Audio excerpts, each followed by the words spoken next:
ഇപ്പോഴും ദൃശ്യങ്ങളിൽ കാണാം. വലിയ പോലീസ് സന്നാഹം തന്നെ ഈ കോടതി പരിസരത്ത് എത്തിയിട്ടുണ്ട്. രാഹുൽ മാങ്കൂട്ടത്തിലിൻ്റെ മുൻകൂർ ജാമ്യാപേക്ഷ തള്ളിയതിനു പിന്നാലെ രാഹുൽ മാങ്കൂട്ടത്തിലിനെ പോലീസ് പിടിച്ചിട്ടുണ്ടോ, അല്ലെങ്കിൽ അതിനുശേഷമാണ് രാഹുൽ മാങ്കൂട്ടത്തിലിൻ്റെ ഫോൺ ഓണായത്. ആ ഫോൺ ഓണായതിനെ തുടർന്ന് അത് ഏതെങ്കിലും തരത്തിലുള്ള സൂചനയാണോ എന്ന കാര്യത്തിലും വ്യക്തമല്ല. പോലീസ് പിടിയിലായതിനു ശേഷം ഓണായതാണോ അതോ രാഹുൽ മാങ്കൂട്ടത്തിൽ ഫോൺ ഓണാക്കിയതിന് പിന്നാലെ പോലീസ് ആ സ്ഥലം ട്രാക്ക് ചെയ്ത് പിടിച്ചതാണോ എന്ന കാര്യത്തിലൊക്കെ ഇനി ഏതായാലും വ്യക്തത വരേണ്ടതുണ്ട്. ഇപ്പോൾ ഹോസ്ദുർഗ് കോടതി പരിസരത്ത് നിന്ന് സമീർ സി മുഹമ്മദ് ചേരുകയാണ്. സമീർ, എന്തൊക്കെയാണ് അവിടെ നിന്ന് നൽകാൻ കഴിയുന്ന വിവരങ്ങൾ?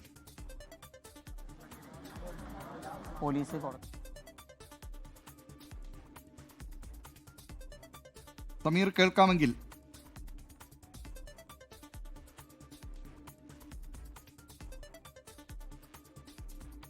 പോലെയാണ് വലിയ അഭ്യൂഹങ്ങളാണ് ഇതുമായി ബന്ധപ്പെട്ട് നിലനിൽക്കുന്നത്. ഹോസ്ദുർഗ് കോടതി ഇപ്പോഴും അടച്ചിട്ടില്ല എന്നുള്ളതാണ് ഏറ്റവും പ്രധാനപ്പെട്ട കാര്യം. മജിസ്ട്രേറ്റും അതുപോലെ തന്നെ കോടതി ജീവനക്കാരും ഒക്കെ കോടതിക്കകത്ത് ഉണ്ട്. നമുക്കറിയാം 5 മണിയോട് കൂടിയാണ് കോടതി നടപടികൾ അവസാനിക്കേണ്ടത്. പക്ഷേ ഇപ്പോഴും കോടതിക്കകത്ത് മജിസ്ട്രേറ്റും അതുപോലെ തന്നെ ഉദ്യോഗസ്ഥരുമൊക്കെ തുടരുന്നു. മാത്രമല്ല, ഹോസ്ദുർഗ് കോടതി പരിസരത്ത് വലിയ പോലീസ് സന്നാഹമാണ് ഇപ്പോഴും ഉള്ളത്.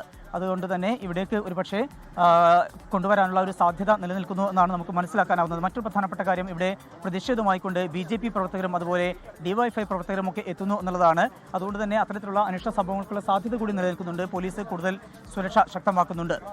ഏറ്റവും പ്രധാനപ്പെട്ട ഒരു കാര്യം, അവിടെ ഡിവൈഎഫ്ഐയുടെ പ്രതിഷേധം ഉണ്ടെന്നാണ് തോന്നുന്നത്.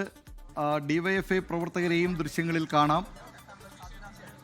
ഏതായാലും സമീർ, ലൈനിൽ തുടരുക. കേരള രാഷ്ട്രീയത്തിൽ ജ്വലിച്ചുയർന്ന നേതാവായിരുന്നു രാഹുൽ മാങ്കൂട്ടത്തിൽ. വളരെ വേഗത്തിലായിരുന്നു രാഹുൽ മാങ്കൂട്ടത്തിലിൻ്റെ രാഷ്ട്രീയത്തിലെ വളർച്ച.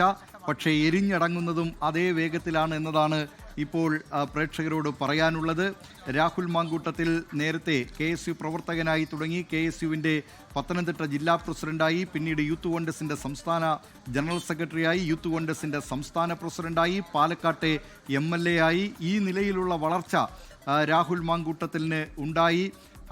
അത് കോൺഗ്രസിലെ തന്നെ ചില നേതാക്കൾക്ക് ഇത്തരത്തിലുള്ള വളർച്ച ദഹിച്ചിരുന്നില്ല. പക്ഷേ ഇപ്പോൾ ആ നിലം പതിക്കുന്നത്, വലിയ ഉയരത്തിൽ നിന്നുള്ള ഒരു വീഴ്ചയാണ് രാഹുൽ മാങ്കൂട്ടത്തിലിന് ഇപ്പോൾ ഉണ്ടായിട്ടുള്ളത്. പ്രശസ്തിയുടെ കൊടുമുടിയിൽ നിന്ന് താഴേക്ക് വീണിരിക്കുകയാണ് രാഹുൽ മാങ്കൂട്ടത്തിൽ കഴിഞ്ഞ 8 ദിവസമായി ഒളിവിലായിരുന്നു. ആരോപണം വന്നതിന് പിന്നാലെ രാഹുൽ മാങ്കൂട്ടത്തിൽ ഒളിവിൽ പോയതാണ്. ഇതിനിടെ വീണ്ടും ആരോപണം ഉയർന്നു വരുന്നു. ഇക്കാര്യത്തിലൊക്കെ പരാതികൾ കോൺഗ്രസ് നേതൃത്വത്തിന് ലഭിക്കുന്നു. അങ്ങനെ പരാതികൾക്ക് കോൺഗ്രസ് നേതൃത്വത്തിന് ലഭിക്കുമ്പോഴും രാഹുൽ മാങ്കൂട്ടത്തിലിനെ പുറത്താക്കാൻ കോൺഗ്രസ് പാർട്ടി ഇന്നാണ് ആ കാര്യത്തിലൊരു തീരുമാനത്തിൽ, മുൻകൂർ ജാമ്യ ഹർജി തള്ളിയതിനു ശേഷമാണ് കോൺഗ്രസ് ആ കാര്യത്തിലൊരു നടപടിയെടുത്തത്. അതുവരെ CPIMുമായുള്ള ഒരു ആ നിലയിലുള്ള ഒരു താരതമ്യത്തിനായിരുന്നു കോൺഗ്രസ് നേതാക്കൾ ശ്രമിച്ചിരുന്നത്. CPIM എന്തുകൊണ്ട് ഈ നേതാക്കൾക്കെതിരെ നടപടിയെടുത്തില്ല എന്നായിരുന്നു കോൺഗ്രസ് നേതാക്കൾ ചോദിച്ചുകൊണ്ടേയിരുന്നത്. ഇന്നിപ്പോൾ നടപടിയെടുത്തതിനു പിന്നാലെ കോൺഗ്രസ് ഒരു മാതൃകയാണ്, മറ്റു പാർട്ടികൾ അങ്ങനെ നടപടിയെടുക്കുന്നില്ല എന്ന നിലയിലേക്ക് ആ നേതാക്കൾ മാറുകയും ചെയ്തു. ഇതൊക്കെ നേതാക്കൾ വരുത്തിവെച്ച വിന തന്നെയാണ്. ഏതായാലും ഇപ്പോൾ രാഹുൽ മാങ്കൂട്ടത്തിൽ പിടിയിലായിട്ടുണ്ടോ എന്ന ചോദ്യമാണ് ഈ സമയത്ത് ഉയർന്നു വരുന്നത്. രാഹുൽ മാങ്കൂട്ടത്തിലിനെ പോലീസ് പിടികൂടിയിട്ടുണ്ടോ അതോ രാഹുൽ മാങ്കൂട്ടത്തിൽ പോലീസിന് കീഴടങ്ങുകയായിരുന്നോ തുടങ്ങിയ കാര്യങ്ങളിൽ ഇനിയും വ്യക്തത വന്നിട്ടില്ല.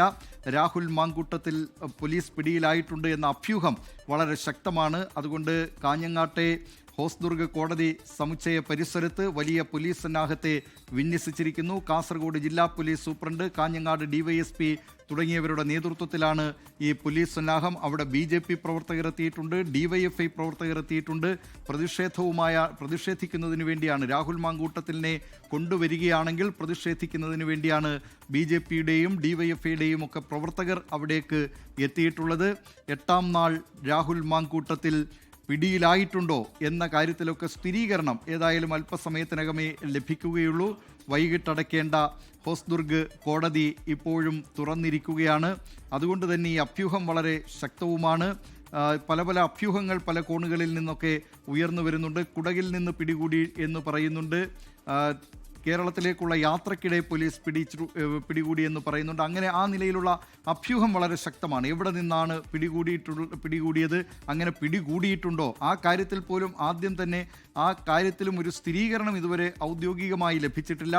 ജില്ലാ പോലീസ് സൂപ്രണ്ടൊന്നും ആ നിലയിലുള്ള പ്രതികരണം നടത്തിയിട്ടില്ല. പക്ഷേ ചില സൂചനകൾ ജില്ലാ പോലീസ് സൂപ്രണ്ടിൻ്റെ 24-നോടുള്ള പ്രതികരണത്തിലൊക്കെ ചില സൂചനകൾ വേണമെങ്കിൽ നമുക്ക് വായിച്ചെടുക്കാം. അതിനപ്പുറത്തേക്ക് ഒരു ഔദ്യോഗികമായ സ്ഥിരീകരണം പോലീസിൻ്റെ ഭാഗത്ത് നിന്ന് വന്നിട്ടില്ല. ഇപ്പോഴും അവിടേക്ക് BJPയുടെയും DYFIയുടെയും ഒക്കെ പ്രവർത്തകർ പ്രതിഷേധിക്കുന്നതിനായി വന്നുകൊണ്ടേയിരിക്കുന്നു. അതിൻ്റെ ദൃശ്യങ്ങൾ കാണാം. പോലീസ് സന്നാഹം വളരെ ശക്തമാണ്. കൂടുതൽ പോലീസിനെ അവിടെ കോടതി പരിസരത്ത് വിന്യസിച്ചിട്ടുണ്ട്. അവിടെ രാഹുൽ മാങ്കൂട്ടത്തിൽ പിടിയിലായിട്ടുണ്ടെങ്കിൽ ആ കോടതിയിലേക്കാണോ കൊണ്ടുവരുന്നത് തുടങ്ങിയ കാര്യങ്ങളിലൊക്കെ ഇനി വ്യക്തത വരേണ്ടതുണ്ട്. ലോകത്തെവിടെയായാലും ഏത് സമയത്തും 24 വാർത്തകളും ഓഗ്മെന്റഡ് റിയാലിറ്റി പാക്കേജുകളും എക്സ്പ്ലെയിനറുകളും വിശദമായി കാണാൻ ഞങ്ങളുടെ യൂട്യൂബ് ചാനൽ നിങ്ങൾക്ക് സബ്സ്ക്രൈബ് ചെയ്യാം.